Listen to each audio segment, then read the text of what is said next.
And all guests are coming to you via the Fire Wings hotline. Try one of their delicious flavors of wings today. Fire Wings. Just wing it. We look forward each and every week to talk about the Raiders and the NFL with Raiders Insider from NBC Sports Bay Area, Scott Bair. Scott, how are you? Well, I woke up to a civil lawsuit alleging domestic violence on Trent Brown, so I've been better. How are you guys? Well, yeah. We'll start there, I guess, because that's not a fun story, nothing you would like to report on, but it is out there. That was filed. What do you know about that suit against Trent Brown? Yeah, it's still pretty early right now. I'm actually looking over the suit as we're talking. So I'm going to have like ultra beat writer, unbiased observer, reporter hat on here for a while, but it is a civil lawsuit seeking unspecified damages, alleging several incidents of domestic violence and verbal abuse and breach of what is called a non-marital contract. And all that stuff basically is not him being charged with a criminal offense. That hasn't happened to this stage. It's still early yet. The lawsuit was filed on the 15th, so that's yesterday. And the Raiders haven't formulated a statement yet. The NFL is still in the early stages of understanding what all this is. But if the league were to follow protocol, and I don't think that I would be stretching by saying that they're obviously going to investigate this matter, and they do have at their disposal an option called the Commissioner's Exempt List, which I'm sure that followers of the NFL have heard before, where while they are conducting an investigation, they can place a player on the Commissioner's Exempt List, which prevents that player from playing, but keeps the player getting paid until the investigation is concluded. They've used it before with situations like this. There is no certainty that they will use it in this particular instance. So that's kind of where we are right now. And again, this is going to have to kind of work itself out. I also want to bring your listeners back to, and this policy has been broken, but Raiders owner Mark Davis has been a big proponent of putting those accused of domestic violence. And again, this is a civil matter. This is not a criminal charge. And I think that is an important distinction. But nonetheless, Mark Davis has long been a zero-tolerance proponent in terms of domestic violence. It will be interesting to see what his influence is in terms of what the Raiders do with Trent Brown moving forward, whether he is suspended or put on the Commissioner's Exempt List. If he's suspended by the team or put on the Commissioner's Exempt List, that would obviously be yet another major blow for the Raiders football product as we move towards Sunday's game in Green Bay. All right, and Scott, I think everybody understands, but just in case they don't know you or me or Jason or the morals we have and the way we think about the world, football does not matter when it comes to anything like this, especially domestic violence. It really is an afterthought, and the first and foremost thing on all our minds, I'm sure, is for the due process to happen and to find out what happened, and if something did happen for Trent Brown, regardless of whether he's a football player or a fast food worker, whatever he is, to be brought to justice and serve what he needs to serve. So, but I'll be the indelicate one. Let's push that aside. Having said that, just from a straight X's and O's point of view, I have to ask you. So let's just say for a second Trent Brown were to miss this weekend or more. Let's just have a non-emotional conversation about what the Raiders do in that situation. Is that a position of depth in any way, shape, or form? You're not going to replace a Trent Brown, but what would you predict they do in that situation to bolster that line? They have two swing tackles. They have Brandon Parker, a third-round pick that has been lackluster in his opportunities. They also have David Sharp, who they have chosen to activate above Parker in recent weeks. So the anticipation would be that maybe David Sharp would go, but it kind of goes against a lot of what the Raiders have hung their hat on in terms of their offensive line being the leader of the way that they like to play. So that would be, obviously another issue, another setback for them. And also, I think that it's worth bringing up that if you look at the off-season acquisitions, right, that the Raiders have made, and I don't think Trent Brown has ever had any issues where his character was called into question in the past. But nonetheless, if you look at it as a whole, and again, this is a civil lawsuit, this is not a criminal lawsuit, but nonetheless, this is an off-field incident and a very serious accusation, of which there is a website out there that has a copy of the full lawsuit and some photos that aren't particularly they're disturbing. Seen some of the quotes too, the alleged things he said, and they're not. They're definitely not for the team.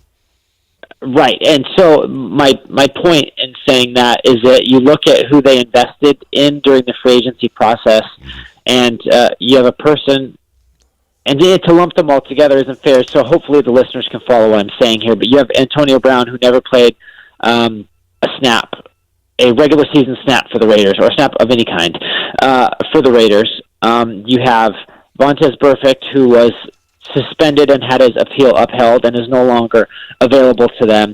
And then you have this Trent Brown situation, a guy that they invested $66 million total and $36 million guaranteed over the first 2 years.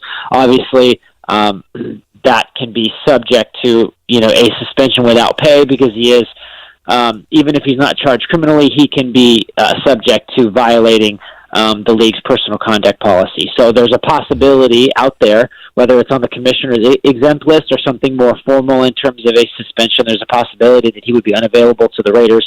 That is three major components of their of the veteran additions of their offseason that would be unavailable to them.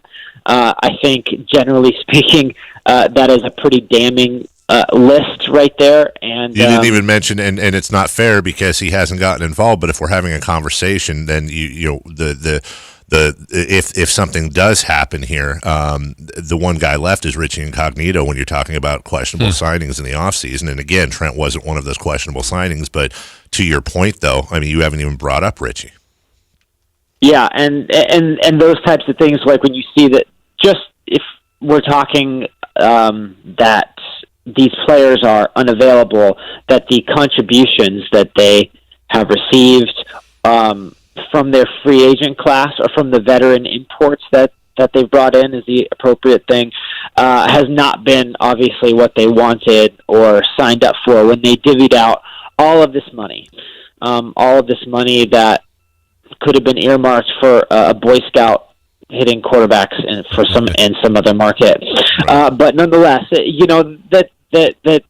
that's not a good look, and you can't, so also I hope you guys understand that normally freewheeling and fun loving and you know what I mean? I totally get it. Our conversations, it's just all this is so new that I really have to be very careful because, again, these are civil allegations. But nonetheless, my point is that, A, it's a bad look for the players that the Raiders brought in, that this keeps happening for one reason or another.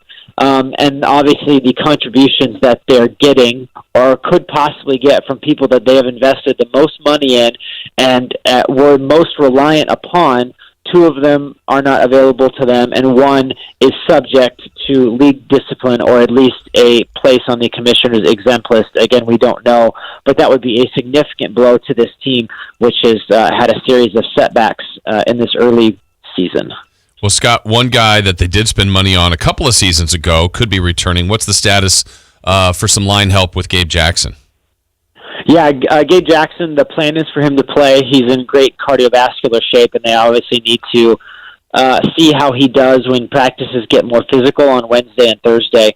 That type of addition would be a real positive. I think he's one of the NFL's best guards and maybe underrated, if that's possible, considering how high esteem he is held in within the organization and within fans that follow the Oakland Raiders. The plan is for him to play, but of course that's subject to how he does over the course of the week. You look back at even Tyrell Williams, who was unavailable for the Bears game. The anticipation was that, all right, he wasn't going to practice, but that there was some optimism that he was going to play, and obviously that warm-up did not go well, and he still hasn't practiced, and there are some question marks about whether he could play. But having Gabe Jackson back is big. The combination of Gabe Jackson and Trent Brown was always something that they were looking forward to and planned to run heavily behind. Whether that happens this week, ultimately remains in question. Just going back a little bit, because you did mention Vontaze Burfict, and we haven't spoken since that suspension was upheld. Reaction from inside Raider camp. I mean, this was supposed to be, and this was before the news broke this morning with Trent, but this should have been a real happy bye week for these guys coming off of the Chicago win, the Indianapolis win. They have real momentum right now. What are you hearing about the team reaction to Vontaze, and were you surprised that suspension was upheld? I was. I thought it would be reduced in some way because I thought he had a pretty good case if it was made on the merits of the action itself. Ultimately, that was not the case. John Gruden and Derek Carr both hopped on a teleconference, an hour-and-a-half long appeal for Vontaze Burfict to have his suspension decreased or at least asked for some sort of leniency. None was given. Definitely seems like and I don't know what was said on the NFL's behalf. They have not released that, but obviously they were, and they didn't release an additional statement after the appeal. They just went back to the original one where it basically says that he was warned that if he committed any other illegal hits or acts, that they would come down heavy. Obviously this is heavy, and it's a point that wanted to be made, and independent arbitrator Derek Brooks, who played for John Gruden in Tampa for a long time, ultimately ruled in favor of the NFL and not reducing that suspension. And I do think that it was a shock to the Raiders. They believed that it would decrease in some way, that it might still be a heavy suspension, but he might be available later in the season. Ultimately, that's not the case. And now they're left with a very odd defensive conundrum, right? Because they have two linebackers in Tyler Whitehead and Nicholas Morrow that played every snap against the Bears. And behind them, they have crickets, right? They have Dakota Allen, who's been in town for a couple weeks, and Justin Phillips, who just came off the practice squad, guys that they had enough confidence in to play 0 defensive snaps against the Bears, literally 0. So when they're playing in what would be considered a base defense, they're still defensive back heavy. That is a position of strength for them, and versatility with Carl Joseph and LaMarcus Joyner, and now Darryl Worley entering a more hybrid safety role, guys who are able to play closer to the line of scrimmage, guys who are good against the run, and they're going to have to get creative. And I think that's an appropriate measure, considering that you don't want to put a guy in there just because it says LB on his football card, right? You want to try to get the best 11 in there, and that's ultimately what they're trying to do. But again, they're having to get really creative, and the coaching staff is for all these losses. Antonio Brown is going to be an offensive centerpiece. They have completely flipped it in season to be reliant on Josh Jacobs and this offensive line as their foundation for their offense. Defensively, they had a guy in the middle who was okay from a player perspective, but was excellent in terms of arranging Paul Gunther's defense, and now they're going to have to arrange it in a much different way. And, again, we're speculating here, but if Trent Brown is gone for any length of time, that team strength, the offensive line that was guiding the run game and the play-action pass and protecting Derek Carr to the point that he's had, a couple sacks over the last 2 games, all those things change. Losing your best player at a given position, which could happen for a third time now, again, we don't know, would definitely create real problems for a team that is right in the thick of the AFC West race and could make some noise if they can somehow find a way to win one of these games and go into a softer portion of their schedule, feeling good about themselves. Can they recover from yet another blow? Or even if it's not a blow, I don't care what you say, man. This is a distraction. This is going to be a topic when I get down there today. It's going to be a topic throughout the course of the week, and it's going to be felt. And these things are they're felt in the locker room, even if players say that they aren't. How they respond to these things, how they move forward from them, it all enters into the math of what has been a season covered in controversy for the Raiders for one reason or another. Yeah, and with all that said, as we're talking with Scott Bair, Raiders Insider, you're right. You brought up the division, Scott, and in the AFC West, I mean, NFL changes each week, but for the Raiders, the course of this in just a couple weeks, that win in Indianapolis, the win against the Bears, the bye week, Before that, it looked like the Broncos couldn't win. The Chiefs were unbeatable, and the Chargers were probably better than the Raiders. Since then, the Broncos have won a couple of games. The Chargers haven't found a groove, and the Chiefs look vulnerable. How realistic should the Raiders feel about their chances now in this division? I'm sure within the locker room leading up to this day, at least, that they felt pretty confident that they could compete with anybody, because you look at, the Bears are tough, and the Colts just beat the Chiefs, and all those types of things. The one caution that you have is Jacoby Brissett and Chase Daniel. Compare that to Aaron Rodgers and Deshaun Watson, right? A little bit different category of quarterback. One that's not going to throw directly to Gary and Conley in the waning moments of a fourth quarter comeback drive.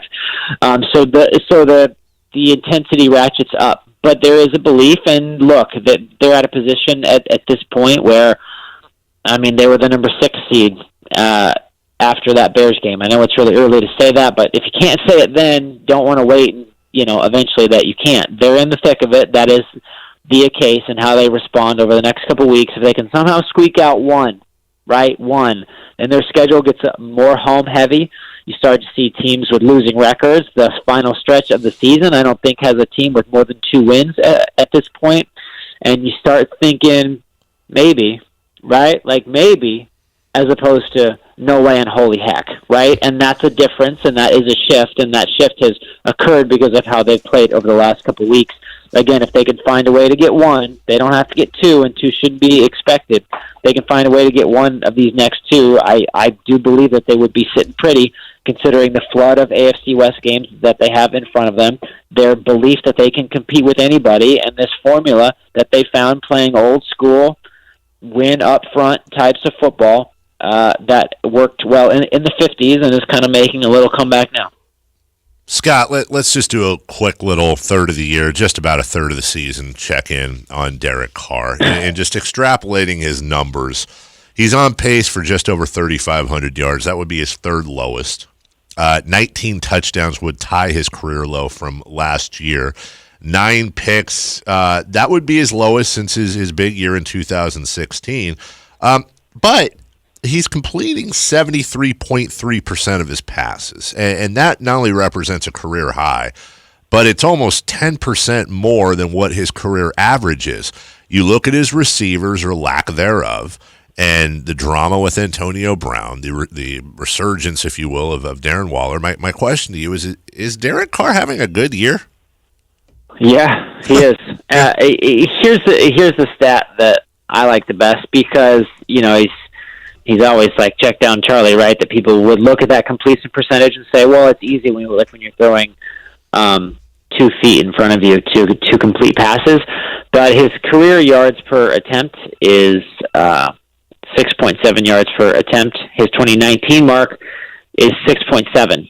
Last year, under John Gruden, check down Charlie again, it was 7.3. So I think that they're doing a good job of maybe not throwing the ball 25 yards downfield, which he can do, but finding ways to make short passes turn into longer gains. And the thing that is baffling to me, that I have to keep saying, especially on social media when people say I'm defending Derek Carr, but I'm discussing Derek Carr, is that he's doing what he's supposed to do, right? Everyone forgets, right, because the Raiders, Al Davis, the vertical game, right? John Gruden is a West Coast play caller, and there's a lot of short passes involved, and he prizes ball security, and at times throwing the ball away over making a mistake, and the 65-yard drive on 28 plays, right? That the best part about a 4-yard run or a 40-yard reception is that you can keep doing that over and over and over again until you score, right?